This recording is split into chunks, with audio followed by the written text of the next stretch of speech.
Have you ever thought, wouldn't it be really cool if the County Championship had an ELO rating system? It might seem strange for someone to spend their free time creating an ELO rating system, but for some reason, I've just gone and done that.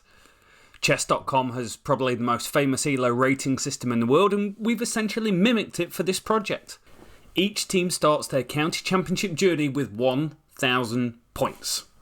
The system uses a formula that may seem complex, but here's the gist. Both teams contribute points to a pot based on their ratings, up to a value known as K. In our case, that's 32, but it could be 1, 2, or 4. The lower the number, the less amount of points that's shared, and the lower the ratings. 1,000 seems pretty cool, and so does 32. The high-rated teams risk more points, while the lower-rated teams risk fewer points. If the lower-rated team wins, they gain more points, because generally they should, because they're the better team, while if the high-rated team wins, they gain fewer points. A win is scored as 1, or 100% of the points. A draw is 0.5, and a loss is scored as 0. These points are added to or subtracted from the team's original ELO rating. Gathering the data could prove tricky, but luckily we are the sponsor of this video and we have all the data. You can access the most complete County Championship dashboard via our Buy Me a Coffee site, which is updated after every game. It has extensive player statistics from 1890 through to 2024. It's got detailed ball-by-ball records from 2020 to 2024. You can look at player stats, bowler and batting matchups. You can look at cricket draft information. You can look at player rankings, and it's all customizable. Essentially, it's the best thing in county cricket for anyone that likes data. And luckily for me, we've got the data to do this. We've got every single match result going. And to code it, I imported these files from Excel into Python, used NumPy and Pandas, changed columns, dropped columns, converted the date because thanks to Excel, anything pre-1900 doesn't really work, and created a unique ID called CC_match, which essentially gives every single match a count. It then starts the game with every team starting on 1,000 the first time they play a game, and for every single game it calculates the team's starting ELO and end ELO based on the outcome. And then by concatenating them together, you have the date for every county's team's matches with the start and end ELOs for them and for the opposition. It took a while, but it's done. Well, almost. I started to put it together and thought, I still need to know how many weeks someone spent at number 1. Now, this did take me a longer time. What this piece of code does is create a year/month for every April to September from 1890 through to 2024, and it pulls out the ELO rating for every single team that played during that year for the last time they played during that month. This took hours to do, and I wanted to give up, but the fact that it was hard and it was going to be seen by 20 people made it worthwhile. Also went the wrong way about it for about 3 hours. And there are some limitations. It doesn't work on the new 2-division system that's currently in place. It works on the good old days. 17 or 18 teams all in one division. Well, given we're the county cricket dashboard suppliers for county cricket, it went into a dashboard. And there's a lot of stuff. One question you're going to ask is, how the hell do I read that? Well, very, very difficult. But what I've done is I'm going to summarise what the outcomes are. So this is the absolute maximum that someone went and achieved, and it was Yorkshire in 1923 in September at the end of the year. Month number 139 of County Championship Cricket. Every month, April to September, got given a number.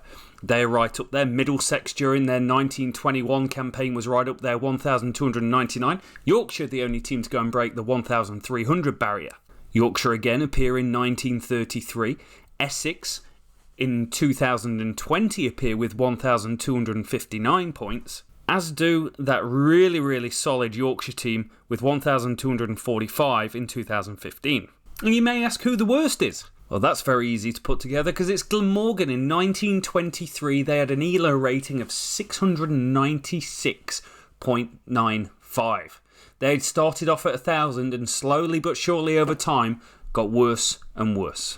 And what makes it incredibly interesting is that Northamptonshire, who didn't win a game of cricket in 99 games, still had a better ELO rating overall than them. In fact, you could say it was a bit of a ropey start for Glamorgan into county cricket. They very quickly went down, and it wasn't until 1937 that they actually peaked back up over 1,000 ELO, with their absolute peak being 1,130 in the 1969 season. But that, after 12 months of county cricket, actual in-game months, or 3 years as you may want to look at it, was the bottom for them. And they soon bounced back. Soon, 1969 they peaked. It's a long way. And this table looks at the biggest upsets and biggest wins. So we've got a points change. So we can see here in 1924, Glamorgan went up against Lancashire and they won. And they gained an impressive 29.49 points during that game, which will tell you as well that that is the most amount lost in a game. Also, Nottinghamshire versus Derbyshire's there from 1921.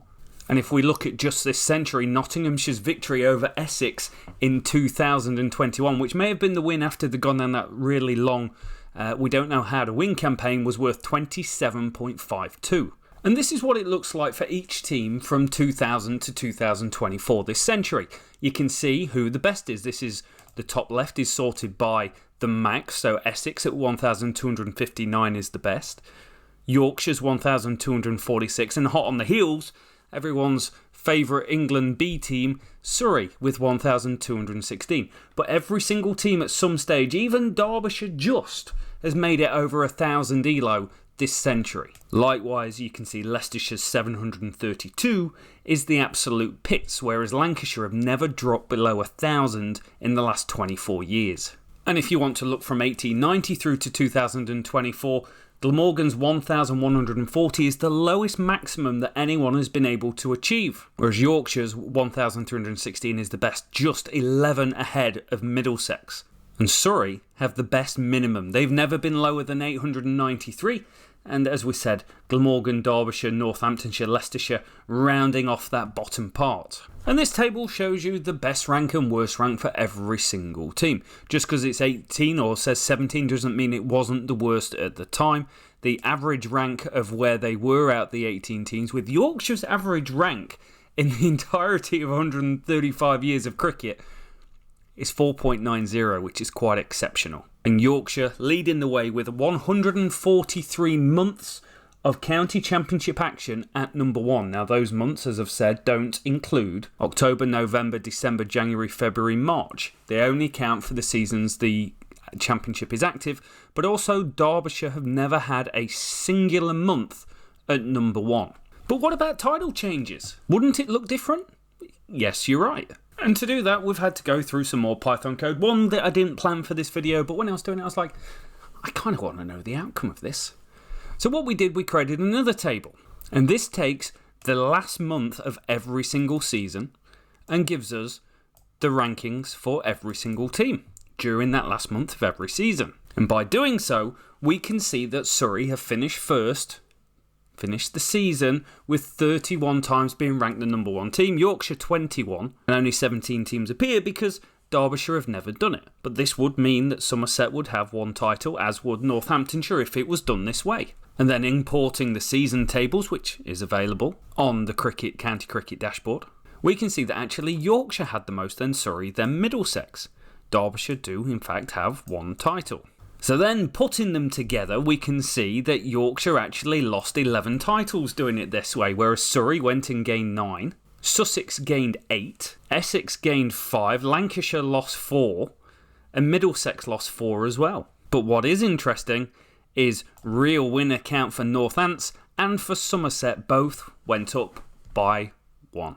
Do we think this is a good way to do it? Well, the fact is, all of these years had changes, from the real winner being Surrey and then the number 1 rated team being Somerset based on ELO ratings. You may say it didn't quite work. 47.20% of the year title changes were effectively changed. We've just stripped Surrey of their last 2 titles because Essex's ELO rating, because they've been good in those seasons, hasn't actually dropped down that much. And Surrey, to be fair, are coming from a really low point in 2010-11. Even to the point pre-COVID, they were not quite the team they are now. 2021, they dropped down to almost 1,000 ELO and are now on 1,198 and are the number 1 ranked team. Overlaying that with Essex, you can just see the point this year where they've made that transition to being number 1. So is it a good way to do it? No, it's not, but it does help you identify peaks and troughs through the years where teams have been great in eras, such as the 1920s Middlesex team, the 1960s Yorkshire team, and Surrey and Essex, and how far they are above everyone else as part of the game since 2021. Very clearly see them at 1-2, but Hampshire have gone and snuck the number 2 spot, with Essex having a little bit of a bad run of form. And the disparity between this system and the one that we use to create a rating out of 100 is quite different, because Yorkshire's team of the 1920s ranks in the top 15, but Surrey's team of 1892 is the highest, followed by Yorkshire's in 1939 according to us. Also for us, very clearly states that Surrey is the number 1 team, with Essex second and Hampshire third, but this works on a 3-year revolving window, with the third year only being worth 50%. I will put a link in the description for you to access this dashboard and you can have a play around, but for any Middlesex fan out there, it does make some pretty bleak reading. Their 1933 team had a rating of 977, 936 in periods, but dropped off to an absolute worst in 2010, and unfortunately they don't seem like coming up anytime soon. And Leicestershire in 2015 had their worst ELO rating of all time, but are currently on the rise, but have spent the majority of their time below 1000.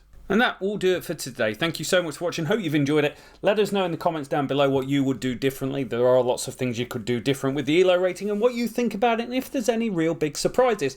Likewise, is there anything you want to see with us next? We're quite often on Twitter doing random things with data. We'll see you soon.